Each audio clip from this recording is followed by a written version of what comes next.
mending FB anu le muncul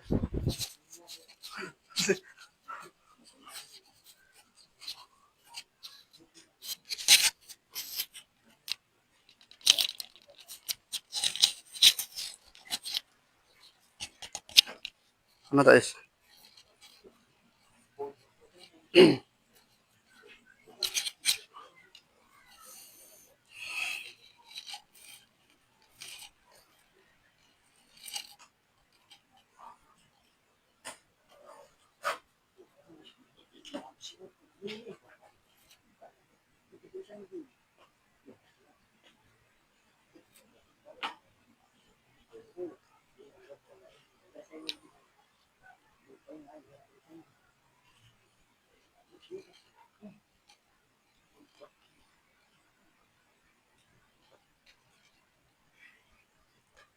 Muncul nggak ada? Dicek loh. Muncul nggak dicek? Itu di FB muncul nggak? Iya, muncul. Ada suara nggak?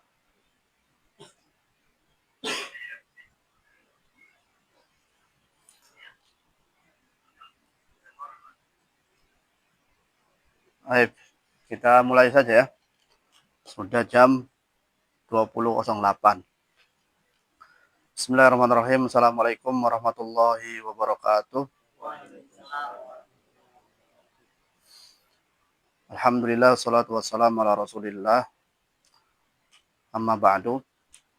Insyaallah pada malam hari ini kita akan memulai kajian perdana kita yang akan membahas tentang Syarah Al-Arba'in An-Nawawi atau kitab hadis Arba'in Nawawi karangan Al-Imam An-Nawawi. Namun syarah ini ditulis oleh Syekh Muhammad bin Shalih Al-Utsaimin, salah seorang ulama Saudi Arabia, yang mana beliau juga sudah meninggalkan dunia ini. Namun karangannya atau karya-karyanya masih banyak yang dikaji oleh banyak umat di dunia ini. Terutama Syekh Al-Imam An-Nawawi juga memiliki karya yang banyak. Di antara yang mungkin sering kita dengar familiar yaitu kitab Riyadhus Shalihin. Sudah pada tahu ya kitab Riyadhus Shalihin. Nah, itu banyak dikaji oleh semua orang. Ya. Bukan hanya di masjid-masjid di Indonesia saja, tapi juga di negara-negara lain juga banyak yang mengkaji kitab Riyadhus Shalihin. Nah, di antara karya Al-Imam Nawawi ya ini Arba'in An-Nawawi ya. Ini juga kitab yang familiar di telinga kaum muslimin ya. Kita pun semua mengenal kitab Arba'in An-Nawawi. Nah, kenapa dinamakan kitab ini Arba'in An-Nawawi? Padahal kalau kita lihat isinya ada 42. Nah, tapi kok disebutnya Arba'in? Kalau Arba'in kan artinya 40. Ya, artinya 40. Duanya kemana? Nah, memang ini kebiasaan orang Arab ya. Ketika lebih satu atau lebih dua, atau kurang satu, kurang dua, sehingga penyebutannya digenapkan saja. Harusnya 42, ya 40-an lah. Sebenarnya sama dengan orang kita pun kalau ada lebih satu, dua, kita nyebutnya genapnya saja. Umpamanya 52, sekitar 50-an. Nah, jadi enggak real, enggak sesuai dengan jumlah yang ada di situ. Begitu pula dalam kitab Arba'in Nawawi. Nanti di dalamnya sih harusnya ada 42 hadis ya. Cuman di sini hanya disebutkan atau judul kitabnya hanya 40 saja. Kita sudah bagikan kitab atau ya kitab berbentuk PDF-nya Bagi yang sudah mendownload silakan nanti dibuka halaman 9 ya, halaman 9. Nah, dalam hal ini kita akan belajar bersama. Kita di sini bukan untuk menggurui atau mengajari, tapi kita belajar bersama. Ketika ada hal yang kurang tepat atau kekeliruan, ya, bisa diperbaiki di tengah-tengah penjelasan. Ya. Baik, halaman 9 yaitu hadis yang pertama, yaitu berkaitan dengan niat.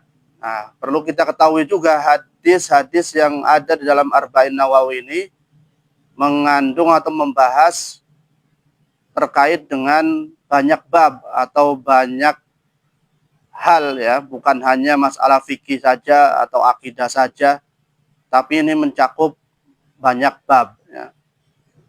Maka ketika orang mempelajari kitab Arba'in Nawawi seolah-olah dia sudah mempelajari Islam secara global, ya. Kalau orang sudah selesai menghatamkan kitab Arba'in Nawawi ini, dia seolah-olah paham agama secara umum, secara global. Hadis yang pertama itu bunyinya an Amirul Mukminin Abi Hafs Umar bin Khattab radhiyallahu taala anhu qol. Dari Amir Mukminin Abi Hafs Umar bin Khattab. Amirul Mukminin Abi Hafs ini namanya, atau Abi Hafs itu kunyah, ya, sebutan, ya, julukan. Umar bin Khattab, khalifah yang kedua setelah Abu Bakar As-Siddiq, ya, radhiyallahu taala anhu. Sami'tu Rasulullah sallallahu alaihi wasallam yaqul, kata Umar, saya mendengar Rasulullah sallallahu alaihi wasallam berkata, innamal a'mal binniyat, sungguhnya amalan itu harus dengan niat, ya. Wa innamal likulli imri'in ma nawa, dan sesungguhnya setiap orang akan mendapatkan sesuai apa yang diniatkannya. Faman kanat hijratuhu ilallah wa rasulihi fahijratuhu ilallahi wa rasulihi. Siapa yang hijrahnya karena Allah dan Rasulnya, maka pahalanya pun dia atau tujuannya, niatnya karena Allah dan Rasulnya. Ya, kalau dia hijrahnya karena Allah dan Rasulnya, maka dia sesuai dengan niatnya, yaitu karena Allah dan Rasul.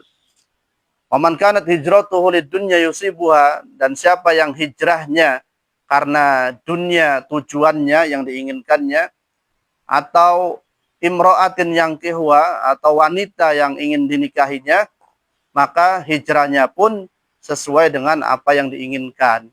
Itu karena tujuan dunia atau tujuan wanita yang ingin dinikahi.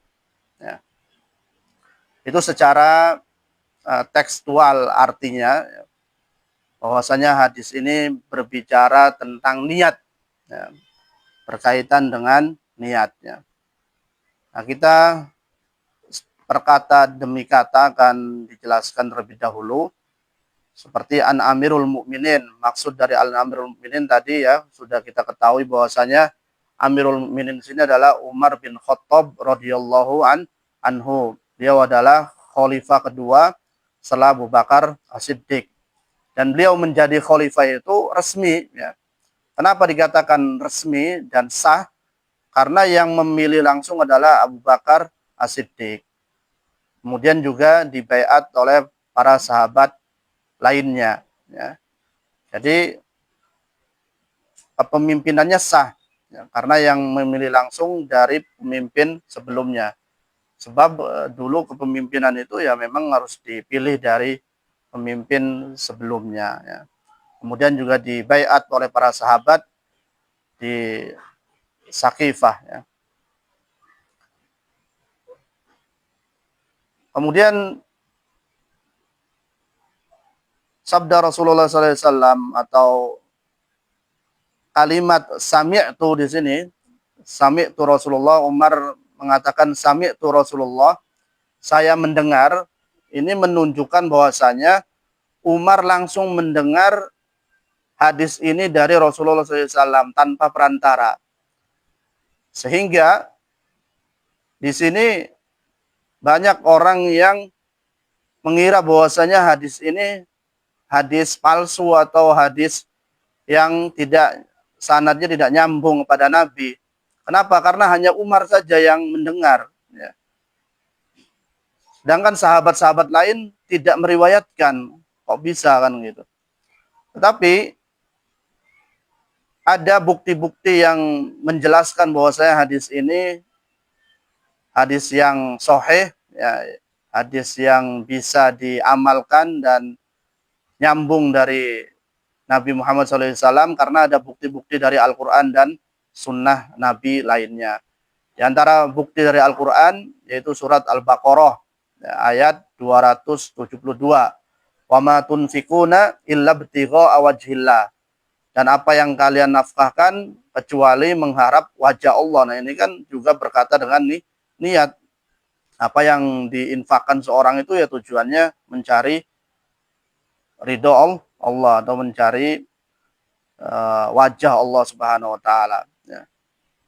Kemudian juga dalam firman yang lain dalam surat Al-Fatah ayat 29 Allah Subhanahu wa taala mengatakan Muhammadur Rasulullah walladzina ma'ahu asyidda 'alal kuffar ruhama'u bainahum. Muhammad Rasulullah dan orang-orang yang bersamanya asyidda 'alal kuffar. Mereka sangat keras kepada orang-orang kafir tapi penyayang terhadap sesama muslim. Nah, ini sifat seorang muslim. Kalau sama orang kafir dia keras ya. Tetapi kalau sesama muslim dia penyayang, lembut ya. Jangan kebalikannya. Kita sesama muslim keras tapi sama orang kafir berlemah lembut ya. Itu bukan sifat seorang muslim ya. Tarahum ruk'an sujjadan yabtaghuna fadlan minallah. Kalian melihat mereka dalam keadaan sujud yabtaghuna mengharap fadlan minallah yaitu keutamaan dari Allah wa ridwanan dan ridhonya. Nah, ini bukti penguat bahwasanya apa yang diucapkan oleh Umar bin Khattab itu benar dari Rasul karena dari Al-Quran pun menganjurkan kita untuk beramal dengan ikhlas. Ya. Begitu pula dari hadis Nabi Muhammad SAW ya, yang diriwayatkan oleh Sa'ad bin Abi Waqqas radhiyallahu anhu, wa'lam annaka lan tunfik nafaqatan tabtaghi biha wajh Allah ila ujirta 'alaiha hatta ma taj'alu fi imra'atik ya. Perlu ketahuilah apapun yang kalian nafkahkan ya, yang mana mengharap wajah Allah Subhanahu wa taala illa ujirta 'alaiha kecuali akan mendapatkan pahala. Jadi kita sebagai kepala keluarga yang sudah berkeluarga ya, kalau kita mencari nafkah, kemudian kita niatkan itu menjadi kewajiban kita ya, untuk menafkahi keluarga kita ini dan kita mengharapkan wajah Allah Subhanahu wa taala maka akan mendapatkan balasan ganjaran dari Allah. Di sini Nabi sampai menyebutkan hatta ma taj'alahu fi imra'atik. Sampai apa yang kau berikan kepada keluargamu, pada istrimu dan kepada anakmu. Nah, tapi ini semua harus kembali kepada niat tadi. Orang mencari nafkah tujuannya untuk apa ya. Ada yang mungkin ingin berfoya-foya, ingin memperkaya diri. Ya. Nah, maka nanti kembali kepada niat. Kemudian, qauluhu sallallahu alaihi wasallam, ucapan Rasulullah sallallahu alaihi wasallam, innamal a'mal bin niyat wa innamal likulli imri'in ma nawa. Nah, sungguhnya amalan itu tergantung niat dan sungguhnya setiap orang akan mendapatkan sesuai apa yang diniatkan. Lihadhil jumlah min haitsul bahas jihatan. Kalimat ini kalau kita bahas ada dua pembahasan. Yang pertama yaitu dari segi balaghah. Innamal a'mal bin niat. Yang artinya bahwasanya amalan itu ya harus dengan niat. Segala bentuk amalan harus diiringi dengan niat. Amalan apapun. Sholat, ngaji, termasuk kita datang ke sini pun harus didasari dengan niat. Nah ini yang akan membedakan nanti. Ya. Wa fi qauli sallallahu alaihi wasallam, dan ucapan Rasulullah SAW, wa man kanat hijratuhu lidunya yusibuha wa imra'atin yanqihuha fa hijratuhu ila ma hajara ilaihi. Ya. Siapa yang hijrahnya karena untuk dunia, hijrah itu dalam arti bahasanya ya, yaitu meninggalkan sesuatu, hijrah. Ya. Yang mana pada awalnya hijrah itu meninggalkan suatu tempat ya, menuju ke tempat lain. Seperti hijrahnya orang-orang muhajirin. Dia hijrah dari kota Mekah menuju ke kota Madinah. Nah, itu asalnya begitu. Tapi kalau sekarang kan, apakah sekarang masih berlaku hijrah? Masih bisa ya. Itu meninggalkan sesuatu yang diharamkan kepada sesuatu yang diperintahkan oleh Allah Subhanahu wa taala. Itu juga bisa dinamakan hijrah ya. Baik, untuk mempersingkat waktu, kita akan langsung kepada faidah. Di sini yang lebih pentingnya adalah kepada faidah dari hadis yang ada di hadis pertama ini ya. Di sini ada beberapa manfaat atau faidah yang bisa kita ambil dari hadis yang pertama ini ya.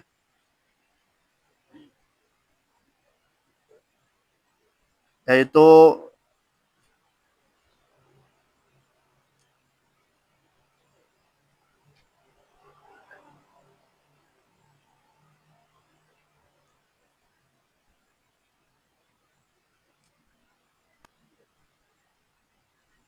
di halaman berapa ini sini nih?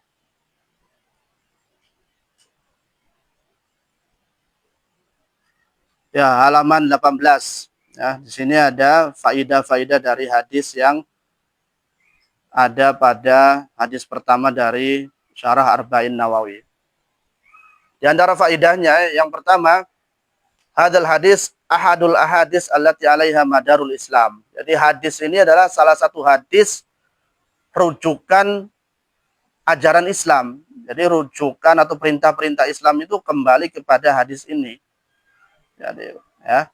Jadi ini adalah salah satu hadis dari seluruh perintah syariat Islam. Jadi kembali kepada hadis ini. Kita di dalam Islam itu diperintahkan untuk apa? Haji, sholat, puasa, zakat, semualah perintah-perintah Islam apa aja. Menikah, kembali kepada hadis ini. Ya. Walihada qala ulama madarul Islam ala hadisain. Ya. Oleh karena itu, para ulama mengatakan bahwasanya rujukan syariat Islam itu kembali kepada dua hadis. Yang pertama hadis ini, yaitu innamal a'mal binniyat, dan hadis Aisyah, hadis yang diriwayatkan oleh Aisyah istri Nabi Muhammad SAW yang berbunyi, man amila amalan laisa alaihi amruna fahuwa rad. Barang siapa yang melakukan satu amalan, yang mana amalan itu tidak ada perintahnya dari kita, di sini dari Allah dan Rasulnya, maka amalan itu akan tertolak. Ya. Fahadal hadis umdatu a'malil qulub, dan hadis ini adalah pokok dari amalan hati. Fawa mizanul a'mal al-batinah. Ini adalah timbangan dari amalan-amalan yang batin. Nah, hadis yang pertama sini yaitu berkaitan dengan amalan hati. Nah, amalan hati itu seperti apa? Seperti zikir ya bisa ya. Iman, nah itu hati. Mencintai Nabi dan Rasul atau Allah Subhanahu wa taala juga amalan hati. Sedangkan hadis Aisyah yang berbunyi man amila amalan laisa alai amruna fahuwa rad, itu adalah umdatu a'malil jawari, pokok dari amalan-amalan badan, anggota badan. Ya. Yang terlihat. Orang sholat, ya tata caranya sesuai dengan ajaran Nabi atau tidak, karena terlihat. Nah, kalau hadis yang pertama tadi hadis innamal a'mal binniyat, hatinya dia ikhlas atau tidak ketika melaksanakan sholat. Tapi kalau hadis Aisyah, yang siapa yang melakukan suatu amalan, yang mana amalan itu tidak sesuai dengan perintah Nabi, maka tertolak. Maka di sini kita dalam melakukan amalan itu harus ada dua syarat. Pertama harus ikhlas, yang sesuai dengan hadis yang pertama ini, hadis arba'in, innamal a'mal binniyat. Dan yang kedua harus sesuai dengan hadis Aisyah tadi, sesuai dengan perintah Nabi. Jadi modal ikhlas saja tidak cukup kalau tidak sesuai amalannya. Ya. Ada orang sholat, ya, sholat, sholatnya 5 rakaat mungkin, ya. Isya sholatnya 5 rakaat, dia ikhlas karena ikhlas betul, ya. Tetapi karena tidak sesuai perintah, maka tidak diterima. Itu ajaran siapa? Sholat isya 5 rakaat. Nah, berarti kan tidak sesuai tuntunan kan? Ada yang sesuai. Dia sholat isya 4 rakaat. Sudah menjalankan rukunnya, wajibnya. Tapi sholatnya untuk siapa? Supaya tidak dimarahi oleh orang tua. Nah ini kan berarti meskipun dia sudah sholatnya benar, tumak ninanya benar, kemudian dari takbir sampai salam semua benar, tapi tujuan sholat ini karena untuk siapa? Nah, niatnya supaya tidak dimarahi, yang nggak benar. Atau niatnya supaya dilihat oleh tetangganya, yang nggak benar. Supaya dilihat oleh temannya, ya berarti ada unsur yang tidak terpenuhi, yaitu keikhlasan. Ya. Maka syarat yang pertama tidak terpenuhi, yaitu ikhlas, meskipun tata caranya benar tertolak. Makanya syarat ibadah diterima itu harus ada dua tadi, harus diingat-ingat, ikhlas dan sesuai dengan tuntunan Nabi. Maka dilihat kalau pengen ibadah tuh jangan modal semangatnya saja, diajarkan atau tidak, ada tuntunannya atau tidak. Nah itu gampang. Kalau ikhlas kan gampang, tinggal apa sih, mengoreksi diri pribadi aja. Saya itu ikhlas atau tidak nih ngerjain ini nih. Nah tinggal selanjutnya, ini saya mau melakukan ibadah, ini saya sebut ibadah ini, sesuai tidak, Nabi ngajarin tidak. Nah kalau ngajarin lanjut, kalau nggak ngajarin tinggal, karena akan tertolak, percuma, nggak diterima. Kalau sudah nggak diterima, ya sia-sia, yang ada capek. Atau tadi ketika dia mengharapkan pujian dari orang, atau karena rasa takut, ya dia terbebas dari itu saja. Kenapa sholat? Karena takut dimarahi orang tua. Ya udah, berarti walikul imri'in manawa, setiap orang apa dia mendapatkan sesuai dengan apa yang diniatkan. Dia dapat, berarti dia lepas dari marah orang tuanya. Nah itu ya. Jadi harus ada dua syarat yang terpenuhi, ikhlas dan sesuai dengan tuntunan Nabi. Yang kedua, faedah yang kedua dari hadis ini, annahu yajibu tamyizul ibadah ba'duan ba'd. Dengan niat itu bisa membedakan ibadah, sebagian ibadah dengan ibadah yang lain. Ya. Kita sholat subuh berapa rakaat?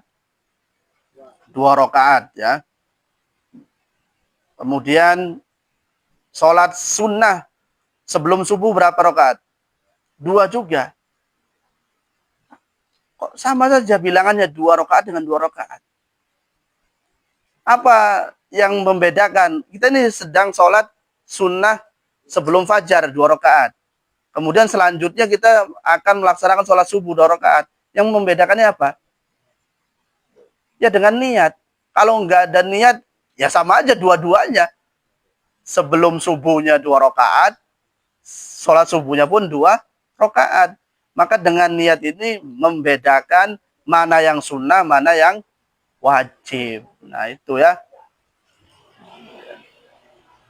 Itu dengan niat. Maka niat ini penting sekali. Ya. Penting sekali niat ini untuk tadi membedakan antara ibadah yang satu dengan ibadah yang lainnya.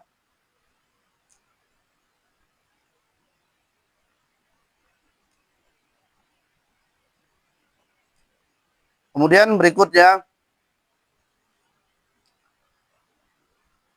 faedah berikutnya dari hadis ini, al-hathu 'alal ikhlas lillahi azza wa jalla, yaitu memerintahkan untuk selalu ikhlas kepada Allah azza wa jalla.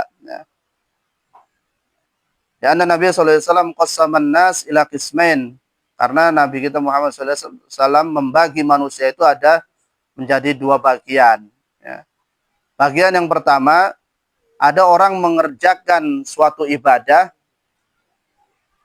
yaitu mengharapkan wajah Allah dan darul akhirah, kampung akhirat. Ya. Kemudian yang kedua, ada yang kebalikannya, dia mengharapkan wajah manusia dan mengharapkan darud dunia, ya, kehidupan dunia. Nah, maka di sini dalam hadis ini kita sangat diperintahkan untuk menjaga keikhlasan, ya. Untuk selalu meniatkan suatu ibadah itu karena Allah Subhanahu wa taala. Ya. Kemudian di antara faedah dari hadis ini juga husnu ta'limin Nabi sallallahu alaihi wasallam bitanwi'il kalam wa taqsimihi, ya. Yaitu Nabi Muhammad sallallahu alaihi wasallam begitu bagus dalam menyampaikan atau mengajarkan kepada umatnya, yaitu dengan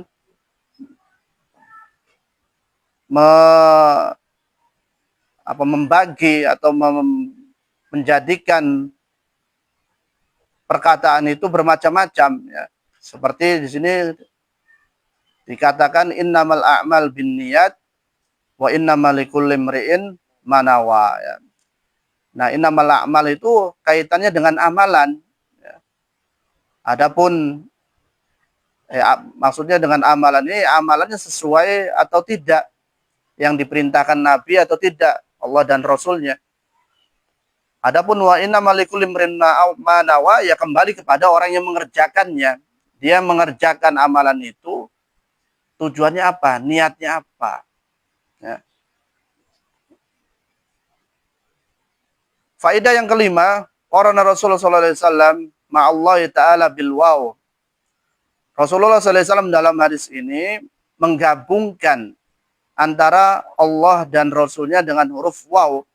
Nah, kita ketahui bahwasanya dalam ilmu shorof atau ilmu nahwu itu namanya waw itu mensejajarkan, ya.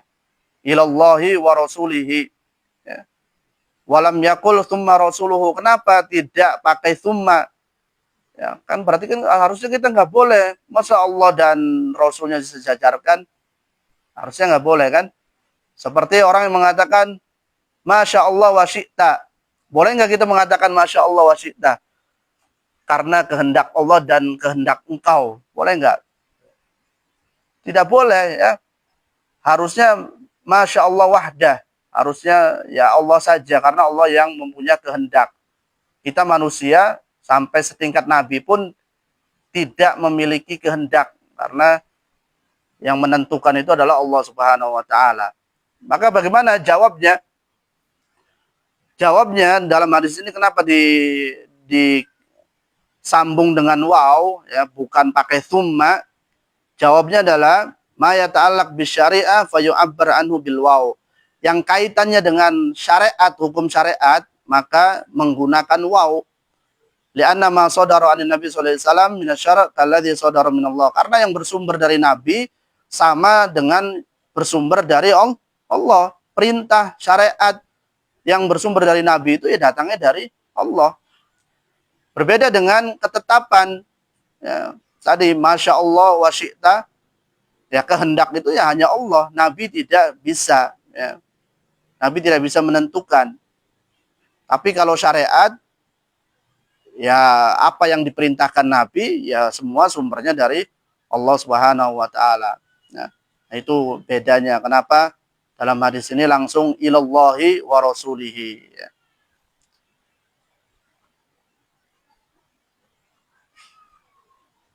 Fa idza qala qail, kalau ada orang yang mengatakan hal yanzilul matar ghadan.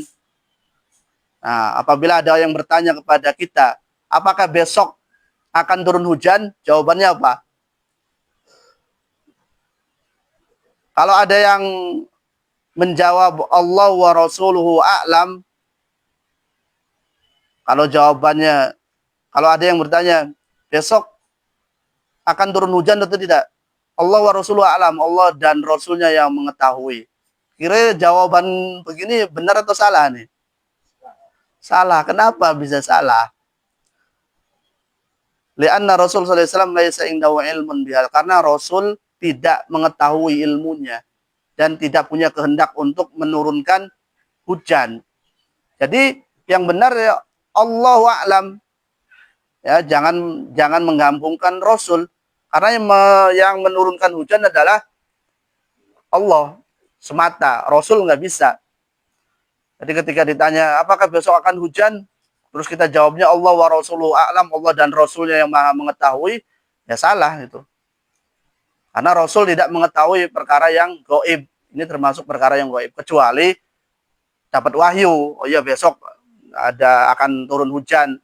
Ya, baru boleh itu. Ya. Tapi kalau ada yang nanya apakah besok akan hujan, ya kita jawab Allahu a'lam. Allah yang maha tahu. Jangan menggabungkan Allah dan Rasulnya maha mengetahui. Karena urusan alam Rasulullah tidak tahu. Ya.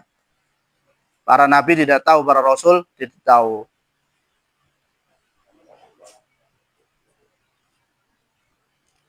Nah, berbeda dengan ketika ada yang bertanya, apakah hukum ini haram atau halal? Jawabannya gimana? Ada yang bertanya, ini hukumnya halal atau haram? Kitanya tidak tahu nih, maka jawabnya gimana? Nah, di sini jawabnya boleh, Allah wa rasuluhu a'lam. Kalau kita ditanya oleh seseorang suatu hukum, kita ini tidak tahu, maka kita boleh menjawab Allah wa rasuluhu a'lam. Berbeda dengan apakah gunung Cermai besok meletus? Nah, kita nggak boleh jawab Allah wa rasuluhu a'lam. Kenapa? Karena ini urusan alam, alam semesta. Rasulullah tidak ikut campur dalam hal itu. Yang menggerakkan, yang mengatur, yang meletus itu semuanya adalah Allah Subhanahu wa taala. Rasul tidak. Tapi ketika ditanya hukum syariat, ini hukumnya apa ya? Halal atau haram? Maka kita jawab, kalau kita tidak tahu, Allahu wa rasuluhu a'lam, Allah dan Rasulnya yang maha mengetahui. Ya. Sebab ya Rasul itu syariatnya datang dari Allah tadi. Ya. Nah itu perbedaannya. Sehingga Allah Subhanahu wa taala mengatakan mayyuti'ir rasul faqad atallah. Siapa yang menaati Rasul sama dengan menaati Allah, karena sama syariatnya. Nah, apa yang datang dari Rasul, perintahnya datang dari Allah. Siapa yang durhaka kepada Rasul berarti mendurhakai Allah. Nah itu. Ada permasalahan. Nah, ayyuhuma afdal al ilmu ambil jihad fisabilillah. Nah, antum ya. Mana yang lebih utama? Belajar atau berjihad di jalan Allah? Ah? Belajar atau jihad? Kalau secara umum atau secara sepintas, yang lebih afdal mana? Jihad atau belajar? Secara umum itu jihad yang paling afdal, ya, paling afdal jihad itu. Tetapi nanti dilihat kondisinya, dilihat kondisi. Di sini jawabannya adalah al ilmu min haitsu huwa ilm afdal minal jihad fisabilillah. Nah, kalau dari sisi afdal atau tidaknya, ya, ilmu di sini lebih afdal daripada jihad di jalan Allah. Kenapa? Karena semua orang membutuhkan ilmu. Ya, semua orang butuh ilmu, apalagi dalam menjalankan perintah Allah. Kita sholat, kalau nggak punya ilmu, gimana bisa tahu tata caranya dari takbir sampai salam? Kan perlu ilmu. Haji, yang sekarang orang lagi pada haji, kalau tanpa ilmu bagaimana ngerjainnya? Kayak bingung ketika nyampe ke Mekah, ini saya harus ngapain? Pernah ada orang ya, ada orang pengen umroh ya. Dikiranya umroh itu perjalanan dari Madinah ke Mekah. Dia pakai ihram dari Mekah, pakai ihram, kemudian naik bus. Ketika nyampe hotel, Sudah, habis itu ganti pakaian biasa. Sudah selesai umrohnya. Dikira umroh itu perjalanan dari Madinah menuju ke Mekah, itu saja disebut umroh. Ternyata tidak begitu. Ya. Mungkin dia pahamnya begitu, namanya umroh yang penting sudah jalan-jalan dari Madinah ke Mekah sudah.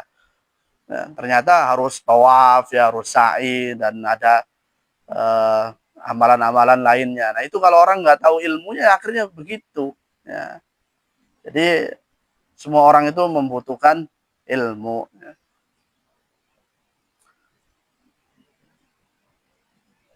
Nah, adapun mana yang afdol dan mana yang antara ilmu dan jihad, memang nanti kembali kepada kondisi. Ya. Kondisi. Kalau di negeri tersebut sudah banyak orang yang berilmunya, ya jihad lebih afdol. Tapi kalau di situ, di suatu negeri, orang yang berilmunya sedikit, maka menuntut ilmu lebih afdol daripada berjihad. Ya. Kemudian faedah yang keenam dari hadis yang pertama ini, anal hijrah minal a'mal as-solihah. Hijrah itu merupakan amalan soleh. Ya. Ana yaksudu biha Allah wa rasuluhu. Karena yang dia tuju adalah Allah dan Rasulnya. Wa kullu amalin yaksudu bihi Rasulullah yaksudu bihi Allah wa rasuluhu fa innahu min a'mal sholihah. Setiap amalan yang tujuannya karena Allah dan Rasulnya, maka itu adalah amalan soleh. Masalahnya adalah apakah hijrah itu wajib atau sunnah. Ya. Hijrah itu definisinya tadi meninggalkan sesuatu, ya. Bisa meninggalkan suatu tempat, meninggalkan amalan yang buruk, ya. Mungkin orang terbiasa minum khamr. Nah, dia pengen hijrah untuk meninggalkan dari minum khamr tersebut. Nah, ini hijrah bisa. Ya. Dia pengen hijrah untuk meninggalkan minumannya tadi. Ya. Nah, bagaimana hukumnya? Hukum hijrah ini wajib atau mustahabah atau sunnah? Ini pun dilihat dari kondisi seseorang, ya. Apakah dia hijrah harus meninggalkan suatu negeri, ya, atau tidak perlu? Ya kembali, kalau memang negerinya sudah rusak parah sehingga khawatir membahayakan dirinya, agamanya, maka ini harus hijrah. Tapi alhamdulillah kita di negeri Indonesia ini, ya, karena Bhinneka Tunggal Ika, kita bebas berpendapat, kita bebas menjalankan keyakinan kita. Ini suatu nikmat yang harus disyukuri. Pemerintah kita tidak melarang kita untuk menjalankan praktek ibadah. Siapa yang larang kita untuk sholat? Siapa yang larang kita untuk menjalankan ibadah kurban kemarin? Nggak ada kan, berarti kita masih aman. Tidak perlu hijrah. Nah, kecuali kayak dulu Nabi Muhammad ketika menjalankan syariat di kota Mekah, dilarang sana sini, nah, itu makanya harus keluar dari kota Mekah. Nah, kalau kita di Indonesia alhamdulillah aman, ya. Jadi apakah perlu hijrah atau tidak? Tentunya ya tidak perlu, ya, karena kita masih bisa menjalankan syariat kita dengan aman, dengan nyaman, tinggal kembali ke diri kita masing-masing, mau atau tidak. Karena kita, iya, niat, kembali kepada niat, mau atau tidak. Karena kita dibebaskan, tidak ada yang melarang, tidak ada yang mengganggu, ya. Tinggal ya kitanya, ya. Nah, ini nikmat aman, ini nikmat yang perlu disyukuri dan nikmat yang besar. Sebagian kaum muslimin, saudara kita di Palestina, ya tidak senikmat apa yang kita rasakan di negeri kita ini. Makanya mumpung masih aman, ya jalankan perintah-perintah itu dengan baik, ya. Jangan nunggu kacau dulu baru sadar, oh saya dilarang. Waktu Covid kita pernah menjalani Covid 2 tahun. Bagaimana tuh orang-orang ketika dilarang untuk sholat Jumat, sholat berjamaah di masjid. Gayanya, ini pemerintah ngelarang, nggak boleh, nggak boleh. Sekarang tuh nggak dilarang, mana itu? Giliran yang dilarang, nggak pada datang. Giliran dilarang, pada protes. Nah ini nih, sifat manusia yang begini nih. Ketika dilarang memang ada tujuannya, pada protes. Dianggap menghalang-halangi orang untuk beribadah. Nah, sekarang dibebaskan, masjid pada sepi. Kecuali Ramadan saja itu juga di awal-awal, habis itu sepi lagi. Ya. Nah itu pembahasan dari hadis yang pertama, ya kurang lebihnya secara singkat kita telah menjelaskan beberapa hal yang terkait dengan niat, ya, dengan niat. Ya. Jadi di awal itu hadis, siapa yang niatnya karena Allah dan Rasulnya, maka dia akan mendapatkan pahala sesuai dengan niatnya. Tapi kalau orang itu hijrahnya atau melakukan ibadah karena dunia yang ingin dicapainya atau wanita yang ingin dinikahinya, maka ya hijrahnya karena niat yang dia niatkan dalam hati. Ada orang ingin menikahi wanita di negeri lain, ya. Ya ini berarti hijrahnya dia ke negeri tersebut karena tujuan wanita yang ingin dinikahinya tadi, ya, bukan karena Allah dan Rasulnya. Ya. Kecuali dia ada niat, ya, saya pengen nikah dengan orang luar negeri, ya, supaya menjaga dari hal-hal yang dilarang atau yang diharamkan oleh Allah Subhanahu wa taala. Nah, maka ini ada niat karena Allah dan Rasulnya, dan semoga itu akan mendapatkan pahala yang seperti itu. Tapi kalau karena murni tujuannya wanita tersebut bukan karena Allah dan Rasulnya, ya maka sesuai dengan apa yang diniatkannya. Atau orang-orang yang pergi ke luar negeri tujuannya mencari rezeki saja, mencari harta, ya, memperkaya diri tanpa niat ingin menafkahi keluarganya, ya, maka dia pun hijrahnya ke negeri tersebut ya sesuai dengan apa yang diniatkannya. Oleh karena itu niat ini sangat penting, ya. Ini yang membedakan antara satu ibadah dengan ibadah yang lain. Ini yang membedakan orang itu diterima atau tidak amalannya. Kita pergi ke masjid bareng, belum tentu pahalanya sama. Bahkan di soft yang sama pun, di soft pertama, itu pahalanya beda-beda. Kenapa bisa beda-beda? Kita duduk di sini saja juga pahalanya beda-beda. Apa yang membedakannya? Niat. Ya.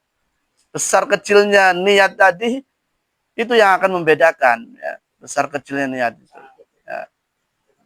Nah, itu kembali ke niat tadi. Karena niat itu sangat penting sekali. Ya. Diterima atau tidaknya suatu amalan karena niat. Ya. Baik, itu mungkin yang dapat kami sampaikan. Ya. Barangkali ada diskusi atau pertanyaan berkaitan dengan pembahasan kita pada malam hari ini. Silakan kita buka kesempatannya.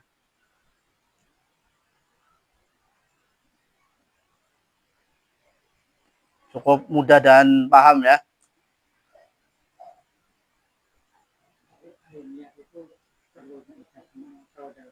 Wah iya, kelewat tadi. Iya, bagus Mas Yanto. Terima kasih. Ya, terkait dengan niat. Ya. Niat itu mahalluha fil qalb, tempatnya ada di hati, ya. Ada di hati. Jadi ya tidak perlu kita melafadzkan niat tersebut, ya. Karena orang kalau sudah ingin melakukan sesuatu sebenarnya dia sudah niat, ya. Dia sudah niat tanpa perlu melafadzkannya, ya. Jadi tidak perlu untuk melafadzkan niat itu.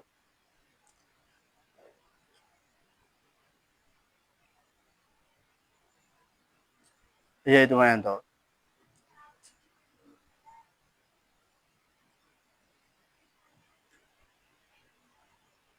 Itu termasuk juga untuk sholat atau mau niat apa namanya zakat fitrah atau gimana itu, artinya kita harus melafadzkan apa enggak gitu. Secara ini kan memang kita udah pernah diajarkan tentang apa namanya sholat, ya kita mengucapkan ya sholat ya seperti itu gitu. Nah kalaupun misalnya kita nggak membaca ataupun memang kita nggak membaca dalam hati gitu, apakah tetap masuk dalam niat tersebut gitu? Iya, coba tadi tuh syarat ibadah itu ada dua ya, ikhlas dan sesuai dengan tuntunan Nabi. Ikhlas itu kan tinggal membaca diri kita masing-masing saja. Selanjutnya adalah sesuai tuntunan. Nah, sesuai tuntunan ini bagaimana kita beribadah dari memulainya sampai mengakhiri. Seperti sholat, membayar zakat fitrah, atau tadi kurban ya. Kita lihat di kitab-kitab, ada enggak yang menjelaskan tentang niat-niat tersebut gitu. Dilihat di buku-buku ya. Nah, kalau memang itu ya jangan hanya tadi kita, makanya sekarang kita pakainya kitab itu supaya bisa dipertanggungjawabkan. Jangan hanya dari dulu, dari orang tua kita, dari guru kita, dari sana. Nah, itu bisa saja hal itu ya keluar dari kita sebagai manusia. Nah, tapi ternyata di kitab-kitab tidak ada redaksinya. Nah, di sini disebutkan wa'lam anan niyya mahalluhal qalb. Perlu diketahui bahwasanya niat itu adanya di hati. Wala yuntaqu biha itlakan, tidak diucapkan sama sekali. Li'annaka tata'abbad liman ya'lam kha'inatul a'yun. Karena kita akan beribadah kepada zat yang maha mengetahui ya. Wa ma tukhfis sudur, dan apa yang terdetik dalam hati. Kita akan beribadah kepada Allah. Allah tahu apa yang terdetik dalam diri kita aja tahu gitu. Ya, sampai niat kita pengen apa aja tahu kan. Nah, itu. Kita harus paham bahwasanya yang akan kita sembah adalah Allah, bukan manusia yang harus dibisikin atau harus ngucap. Saya mau ke sana ya. Ya, harus diutarakan karena dia tidak akan tahu kalau kita nggak ngomong. Tapi ini Allah Subhanahu wa taala yang mengetahui isi hati seluruh manusia. Wallahu taala alimun bima fi qulubi ibad. Allah Maha mengetahui apa yang ada di dalam hatinya. Walasta turidu an taquma baina yaday man la ya'lam hatta taqula atakallam bima anwil ya liya'lama bihi. Dan kamu bukan ingin beribadah kepada makhluk yang dia tidak mengetahui apa yang ada dalam hati kita, sehingga kita harus mengucapkan sesuatu tersebut supaya tahu ya. Innama turidu an taqifa baina yaday man ya'lam ma tuwaswisu bihi nafsuk wa ya'lamu mutakallabak wa madika wa hadiruk. Sungguhnya engkau itu akan beribadah atau berdiri di hadapan zat yang maha mengetahui ya, apa yang terdetik dalam diri kita, yang telah lampau, yang akan datang. Allah Subhanahu wa taala mengetahui. Apa masih perlu mengucapkan nawaitu kan? Nah, kemudian walihada lam yarid an Rasulullah SAW, dan tidak ada juga riwayat dari Nabi dan dari sahabatnya ridwanullah alaihim kanu yatalaffadzuna bin niyah, mereka melafadzkan niat. Walihada fannutqu biha sirran au jahran bid'ah. Maka mengucapkan niat baik itu secara sir dengan pelan ataupun dengan jahar dengan jelas, maka ini termasuk amalan yang tidak diajarkan oleh Nabi kita Muhammad SAW. Ada yang bertanya, di sini ada masalah. Idza qala qail qaulul mulabbi labbaik Allahumma umratan. Gimana kalau ada orang haji atau umroh, mereka mengucapkan kalau niat tuh labbaik Allahumma umratan atau labbaik hajjan. Itu niat atau bukan? Bukan. Itu bukan niat. Meskipun memang diucapkan secara keras. Itu bukan termasuk niat. Niatnya mereka sudah dari Indonesia berangkat sudah niat. Dan haji, dan umrah udah niat. Kenapa lafaz ini diucapkan? Ini seperti takbir di dalam sholat. Ini sudah masuk rangkaian ibadah. Jadi ketika orang mengucapkan labbaik Allahumma umratan itu, ini karena ini biasanya jadikan dalil orang-orang yang boleh mengucapkan niat itu di umroh. Orang pada mengucapkan labbaik Allahumma umratan itu niat dengan dijaharkan, dengan dikencangkan. Bukan, ini bukan niat, seperti takbir aja. Kita kan Allahu Akbar kan keras itu. Ya. Di sholat-sholat jahar Allahu Akbar itu keras. Nah, sama dengan juga labbaik Allahumma umratan harus keras. Kalau nggak baca takbir nggak sah. Oh, nggak usah takbir, Allah diam aja. Ya nggak sah. sholat jahar nggak ngucapin Allahu Akbar nggak sah, sholatnya nggak sah. Nah, begitu pula haji atau umroh harus mengucapkan labbaik Allahumma umratan atau labbaik hajjan. Ini seperti takbiratul ihram dalam sholat, bukan niat. Nah itu. Nah, itu penjelasan kait dengan masalah niat. Jadi yang namanya niat itu ada dalam hati. Bayangkan orang ketika ingin melakukan suatu ibadah karena dia nggak bisa baca niatnya, mengurungkan atau membatalkan untuk melakukan ibadah itu gara-gara nggak bisa lafadz niat bahasa Arab tadi. Kan bahaya ini. Ya. Dan kita harus menghafalkan seluruh niat gitu. Tadi niat pengen datang kajian apa niatnya berarti? Nawa itu apa? Nawa itu mangkat. Nah itu, nah, kita sudah terdetik untuk datang ke sini aja itu udah ada niat dan niat. Dan Allah Subhanahu Wa Taala mengetahui masing-masing niat seseorang. Ya. Ketika orang pengen berangkat ke masjid mau sholat, itu udah niat dia mau sholat apa? Oh ini sholat isya, sholat isya. Sampai wudhunya aja udah ngambil wudhu aja udah niat. Masa orang ngambil wudhu pengen apa gitu? Apalagi pas wayahnya waktunya waktu sholat, kecuali di luar waktu sholat dia wudhu, mau tidur wudhu, lah mau apa itu wudhunya? Oh mungkin wudhu dia supaya tidurnya dalam keadaan suci. Tentu pasti ada niat. Jadi segala sesuatu terdetik dalam dirinya ada niat. Nah, makanya niat penting sekali. Ya. Ya, membedakan yang wajib dengan yang sunnah. Ini bisa diterimanya seorang amalan tersebut. Bahkan membedakan antara amaliyah atau kegiatan-kegiatan yang biasa dilakukan menjadi ibadah. Mandi kita tadi, kita setiap hari mandi. Nah, kalau hanya rutinitas saja dan tanpa ada niat yang diiringi dengan niat ibadah, ya sudah hanya dapatnya rutinitas. Makan setiap hari, kalau hanya ya ini sih rutinitas kita hanya makan, makanya dapatnya hanya itu saja. Tapi kalau diniatkan ada unsur ibadahnya, maka insya Allah ada dapatkan pahala. Ya. Nah itu terkait dengan niat. Jadi sekarang ya kalau kita ketahui ya, ya niat itu sudah apa yang terdetik dalam diri kita itu sudah niat. Ya. Ada niat, sudah niat dan tidak perlu dilafadzkan. Baik, ada lagi yang lain?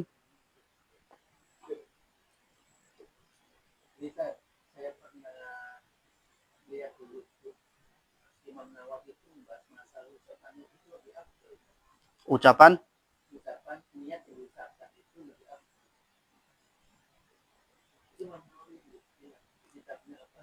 Nah itu, kalau enak kalau bahasa kitab tinggal datangkan kitabnya. Ya.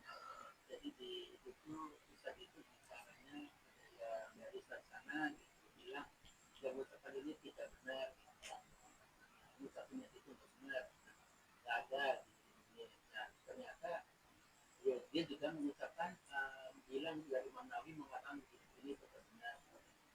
Nah ternyata di dalam kitab itu Imam Nawawi tidak mewajibkan, tapi bicaranya itu lebih afdal gitu. Kalau ucapan niatnya diucapkan.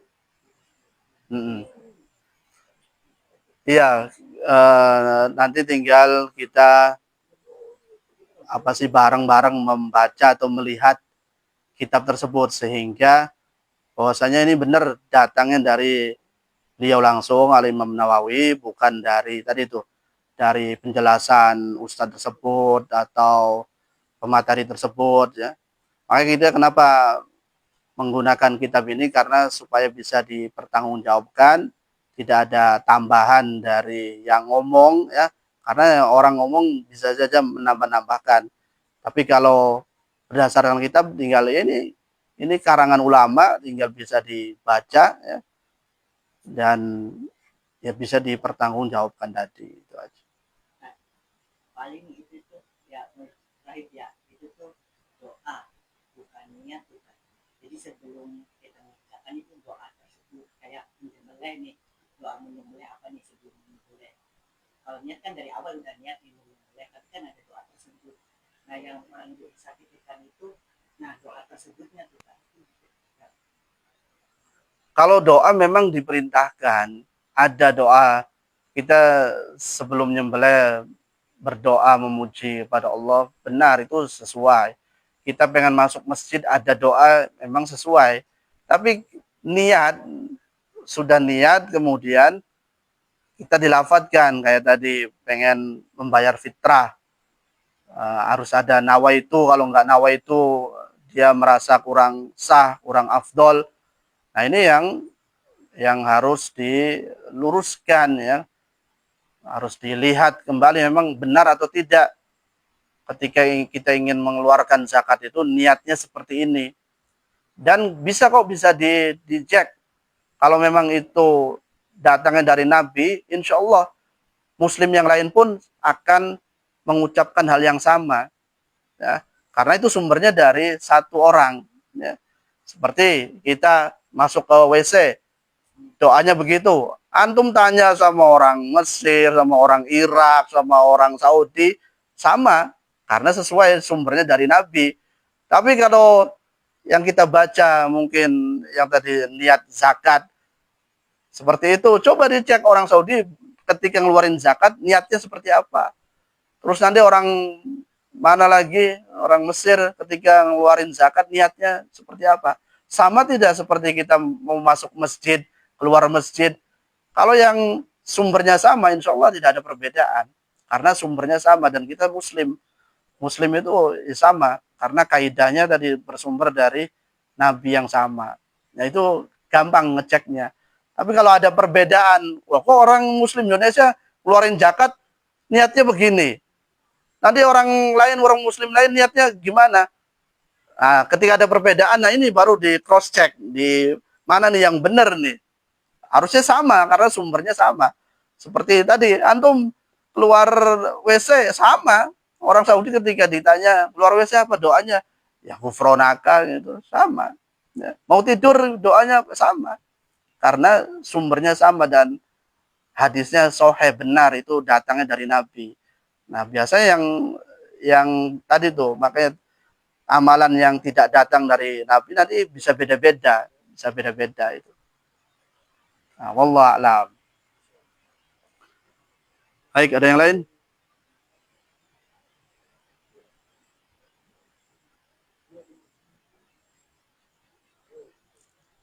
Baik, kalau sudah tidak ada lagi, kita cukupkan ya sampai di sini ya. Alhamdulillah kita telah menyelesaikan hadis yang pertama berkaitan dengan niat ya. Kemudian semoga nanti bisa dilanjutkan dengan hadis yang kedua ya. Kita akhiri pertemuan kita pada malam hari ini dengan membaca doa kafaratul majelis. Subhanakallahumma bihamdika asyhadu an la ilaha illa anta astaghfiruka wa atubu ilaik. Assalamualaikum warahmatullahi wabarakatuh.